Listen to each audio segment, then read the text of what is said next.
Oi, gente, tudo bem com vocês? Eu me chamo Silmara, sou professora de Ciências e Biologia e eu tô aqui para conversar um pouquinho, brevemente, com vocês sobre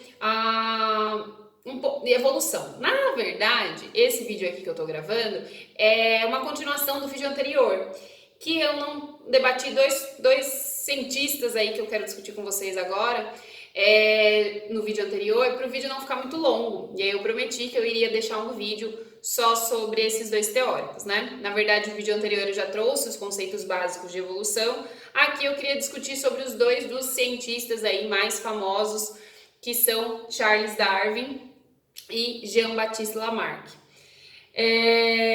Os dois trouxeram contribuições super importantes para o campo da evolução, antes de mais nada, né? Porque muitas vezes a gente pensa, quando a gente lê sobre os dois, ou sobre, né, o Lamarck, é muito comum que se pense que o Lamarck errou, né? Porque muitas vezes a gente é mais conhecido pelos nossos erros do que pelos nossos acertos. Porém, Lamarck não é à toa, ele é considerado aí, ele não é considerado o pai da evolução como é o Darwin, mas ele é considerado aí um cientista que trouxe muitas contribuições para essa área, inclusive para Darwin, que utilizou dos estudos do Lamarck para entender, né, para criar as suas teorias. Lamarck, porém, ele é um pouco anterior a Darwin. Eles são quase contemporâneos, né? Lamarck nasceu em 1744 e o Darwin em 1809. E se não me engano, Lamarck faleceu em 1829. 29, mais ou menos. Então, quando ele faleceu, Darwin já tinha nascido, mas ainda era muito jovem, enfim. São quase contemporâneos, mas nem tanto, né? O Lamarck continua sendo anterior. E a ciência, ela se constrói, né, com o avanço científico de vários cientistas, não apenas um, né? Apesar de serem os mais famosos, com certeza tem muito mais cientistas por trás do que a gente entende hoje por evolução. E a ciência também, uma outra observação aí, a ciência não é estática no tempo, ela não é definitiva, jamais vai ser. Né? Se a gente tem a pretensão de saber tudo e de estar certo sobre tudo, sobre qualquer assunto, a gente nem para de estudar, né? Porque isso nunca vai acontecer. A ciência está em constante evolução, essa palavra, em constante mudança, né? Muda todos os dias, né? E a gente tem que saber, o que a gente busca é tentar, aí, na medida do possível, ter algumas interpretações coerentes em relação ao mundo que nós vivemos, né? E com o que nos cerca. Tá. Feito esse parênteses, vamos logo para o que interessa. Eu disse que Lamarck e Darwin são os dois cientistas mais conhecidos aí, né? Se pegar qualquer livro de evolução, vai ter um pouquinho sobre os dois. Lamarck, ele foi um dos pioneiros a aceitar que os seres vivos mudam. Porque, como eu disse no vídeo anterior, a ideia que predominou por muito tempo, né, foi a do fixismo, a ideia ou do criacionismo, né? Então, a ideia... E aí que vem, que as religiões costumam utilizar, né, a ideia do criacionismo, mas a ideia de que os seres vivos vivem, né, tanto a comunidade científica considerava isso, os seres vivos viventes hoje são os mesmos de todos os anos anteriores, ou seja, sempre foram assim, os seres vivos não mudam, são fixos, por isso fixismo. Lamarck vai perceber que não, pera lá, tem diferenças, eles estão mudando. O que eu ainda não sei, eu não consigo explicar como e porquê, mas eles estão mudando. Ótimo, essa já foi uma contribuição muito grande para o conhecimento, né, atual. É importante lembrar também, uma coisa que eu disse no vídeo anterior e eu vou repetir agora, é que as mudanças, na evolução, significa mudanças. Essa mudança vai ser boa ou ruim, é outra história. Os seres vivos estão mudando ao longo do tempo, né? Principalmente, essas mudanças podem ser perceptíveis ao longo de milhares de anos, muitas vezes, e pode levar ao surgimento de novas espécies e extinção de espécies antigas. Bom, extinção de espécies que serão antigas, né? As que foram extintas são antigas. Bom, nesse caso, o Lamarck, ele dizia que ele se pautava em duas leis, a lei do uso e desuso e lei da transmissão de caracteres adquiridos. Tá, antes de falar o que são essas duas leis, eu tenho que dizer que, como eu disse no vídeo anterior, essas mudanças que acontecem nos seres vivos, hoje a gente pode afirmar que acontecem por conta da reprodução sexuada, que eu já expliquei no vídeo anterior o que é, e das mutações, que acontecem ao acaso. E se essas mudanças vão ser boas ou ruins, depende do ambiente. Eu também falei isso no vídeo anterior. Ok. Esses conhecimentos que a gente tem hoje em relação à mutação e reprodução sexuada, a gente tem graças à genética, né? O avanço da ciência genética. E a genética é uma área da biologia relativamente jovem, nova. Então, na época do Lamarck, a gente não tinha nenhum conhecimento sobre genética, né? A gente não tinha nenhum conhecimento sobre material genético, DNA, enfim. Então, a explicação que ele deu era plausível e racional de acordo com as informações que ele tinha. Então, deixa eu contar quais eram as duas leis que o Lamarck defendia. Para explicar aquilo que ele já afirmou, que é os seres vivos mudam. A primeira é a lei do uso e desuso. O que seria essa lei? Para o Lamarck, o fato de um ser vivo usar ou não usar, por isso uso e desuso, não usar, desusar, não usar, né, de um órgão ou de um membro, faz com que, se usar, ele é desenvolvido, se não usar, ele é atrofiado. Quase como na lógica dos nossos músculos, né? Quanto mais eu malhar, fizer academia, mais meu músculo vai se desenvolver. Se não, talvez ele não atrofie, mas ele vai ficar menor, né? Enfim. E aí, por exemplo, um exemplo clássico desse assunto é o pescoço das girafas. Para Lamarck, hoje, né, se ele fosse explicar o porquê que as girafas têm pescoço longo, com base nessa teoria de lei de uso e desuso, ele iria dizer que, de tanto existiam, as populações de girafa tinham um pescoço curto. Porém, porque os antepassados, a gente não encontra fósseis, tem girafas de pescoço curto. E aí? Então, para explicar isso, ele disse que as girafas, elas viviam em regiões em que, às vezes, né, tinha escassez de alimento, e para que elas conseguissem alcançar os frutos mais altos de uma árvore, elas iam precisar esticar o pescoço.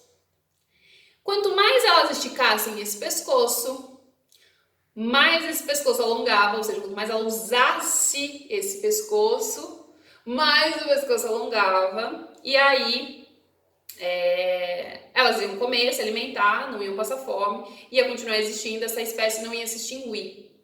E aí, por isso, hoje, todas as girafas são de pescoço longo. E aí eu acabo caindo na segunda lei, que é a lei de transmissão de caracteres adquiridos. Apesar de ter esse nome gigantesco e parecer que é coisa de outro mundo, a própria frase, né, porque a lei é uma frase, já diz muito sobre o que ele queria dizer com isso. Transmissão. Então, transmissão de alguma coisa, transmitido para quem? Para os descendentes. Transmissão de caracteres seriam características adquiridas. Ou seja, uma característica que foi adquirida durante a vida. Então, uma girafa está lá esticando o pescoço para pegar o fruto mais alto. De repente, ela esticou o pescoço, alcançou esse fruto mais alto.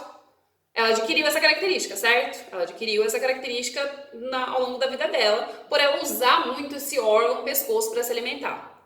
Como ela adquiriu essa característica, se essa girafa tiver filhos, se ela se reproduzir e deixar descendentes, esses descendentes terão essa mesma característica que ela adquiriu em vida. Hoje a gente considera que essas leis são corretas? Não. Né? Que é a mesma ideia de, se eu ficar esticando aqui meu braço para pegar frutos mais altos porque eu tô com fome e não tem mais baixo, meu braço vai esticar? Não, isso porque hoje a gente sabe que depende da minha genética. Enfim, depende de uma série de fatores. Não é tão simples assim. Mas hoje a gente sabe. Ele não sabia e ninguém sabia antes. E essa questão da transmissão de caracteres adquiridos também não dá muito certo. Porque senão eu poderia dizer o quê? Eu, por exemplo, tenho cabelo castanho. Se eu pintar o meu cabelo de loiro, por mais que na minha genética... Claro que ele não falava por mais que na genética, porque não se sabia nada sobre genética. Mas, se eu pintar meu cabelo de loiro e eu tiver filhos, a chance dos meus filhos também terem o cabelo loiro, porque eu adquiri essa característica, é alta. Claro que vai depender também de quem é o pai da criança, mas, enfim, essa chance é alta. Não é bem assim. A gente sabe que não importa o quanto eu alterar, eu vou usar um termo da biologia, da genética, que eu ainda não entrei nesse assunto aqui, mas pretendo entrar brevemente. Tão logo possível. Não importa se eu alterar o meu fenótipo, as características observáveis, a cor do meu cabelo, enfim, se eu fizer uma harmonização facial, que tá na moda, né? enfim. Se eu fizer alguma coisa, se eu mudar, sei lá, pintar minha sobrancelha de loiro também, isso vai mudar o meu fenótipo, que são as características que eu observo do indivíduo, mas não alteram genótipo, que é o conjunto de genes que dá origem a determinado fenótipo. Porque o fenótipo, na verdade, ele é uma junção de ambiente mais genótipo. Isso é tema de outro vídeo, vou tratar mais pra frente. Mas só para vocês entenderem o que eu tô querendo dizer aqui, que a lei da transmissão de caracteres adquiridos não faz sentido, né? Hoje a gente sabe que não, porque os seres vivos tinha algo a mais, né? Hoje a gente sabe que é o material genético, mas tinha algo a mais que fazia com que essas características, por mais que eu mudasse no meu fenótipo, nas minhas características observáveis, não ia mudar na minha genética. Então, se eu não tenho genes, hoje a gente sabe, se eu não tenho genes para cabelo loiro, isso não vai ser passado para os meus filhos de forma alguma. Tá, o Darwin, Charles Darwin foi um cientista, né, naturalista inglês, que passou 5 anos, não sei se vocês já ouviram essa história, mas ele passou 5 anos a bordo de um navio, né, um navio chamado Beagle, que saiu da Inglaterra e passou por várias regiões do mundo. Então ele visitou a América do Sul, ele visitou a África, ele visitou, enfim, ele visitou a Ilha de Galápagos, né, ele fez vários, ele foi como? Pra quê? Para ver como eram os seres vivos que viviam ali e fazer comparações. Com base nas suas observações, ele chegou a algumas conclusões, e aí ele chegou no postulado aí mais conhecido como e atribuído ao Darwin, que é a de seleção natural. O Darwin também é revolucionista, claro, utilizou muito dos estudos do Lamarck, porém ele trouxe uma novidade. E aí ele vai explicar, por exemplo, o pescoço da girafa de uma forma um pouco diferente da de Lamarck, e que, de acordo com os conhecimentos de genética que a gente tem hoje, faz sentido, faz mais sentido. Bom, o que é a seleção natural? Talvez muitos de vocês já tenham ouvido falar. Seleção natural tem a ver com o ambiente, tem a ver com adaptação ao ambiente. Tem a ver com seleção, então algo vai ser selecionado e vai ser selecionado naturalmente, pelo ambiente.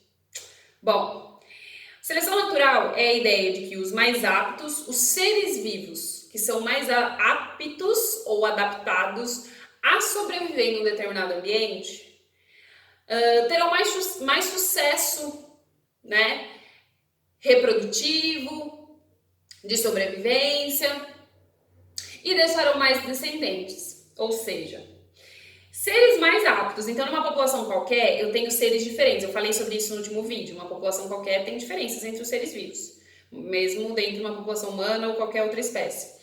Eu tenho diferenças entre os indivíduos dali. Os indivíduos não são idênticos entre si, são diferentes. Mudanças ambientais que ocorram nesse ambiente, nesse habitat que vivem esses seres, de qualquer população, determinada população, existem alguns ali, podem existir alguns que sejam mais aptos. Esses indivíduos mais aptos a sobreviver a alguma mudança ambiental que aconteça ali, eles têm mais sucesso reprodutivo, né, de sobrevivência e reprodutivo maior, e eles vão passar para os seus descendentes as características que eles já carregam, não as que foram adquiridas. Por exemplo, então vamos explicar, vamos ver o lance, né, a questão da girafa, como que o Darwin explicaria. Então, ao invés das girafas estiverem esticando o pescoço lá para pegar os frutos mais altos, o Darwin vai explicar o seguinte: existiam girafas em populações de girafas, existiam girafas que já tinham um pescoço um pouco maior e girafas com um pescoço um pouco menor. Ao longo do tempo, né, populações de girafas que estavam em ambientes que passaram por escassez de alimento, acabaram que aquelas que já tinham o pescoço mais longo conseguiam alcançar mais facilmente frutos que estavam no topo. Em contrapartida, aquelas que eram menores, pescoço menores, não conseguiam tanto assim. Então, se estava faltando alimento, para essas que têm um pescoço menor, a chance de sobrevivência também vai ser menor. A chance de elas morrerem de fome e não se reproduzirem antes de morrerem é maior. Tá? Se isso acontece ao longo de várias gerações, é possível que há mais as girafas que já têm um pescoço relativamente longo se reproduzam e deixem descendentes. Quando elas vão deixar descendentes, esses descendentes terão as mesmas características que ela, né, ou parecidas, né, já que a reprodução é sexuada, eu expliquei que a reprodução é sexuada no último vídeo, e isso vai ser passado e aperfeiçoado ao longo de geração em geração. Então já existiam girafas, tanto de pescoço longo quanto curto, só que em determinado local as girafas de pescoço longo tinham mais sucesso, elas conseguiam sobreviver mais, porque elas não morriam de fome tão facilmente, porque elas conseguiam alcançar frutos mais altos. As de pescoço curto morreriam mais rápido. Ao longo de muitas gerações, acabou que essa característica pescoço longo, que já existia na população, ela foi selecionada pelo ambiente, percebem? Seleção natural? Foi selecionada pelo ambiente de modo positivo, e agora as girafas que a gente tem são girafas de pescoço longo. Bom, basicamente é isso, né? Espero que vocês tenham entendido. Se ficou alguma dúvida, tanto do vídeo anterior quanto desse vídeo, eu tô super à disposição, podem mandar mensagem nos comentários. E é isso, gente. Bons estudos e tchau, tchau!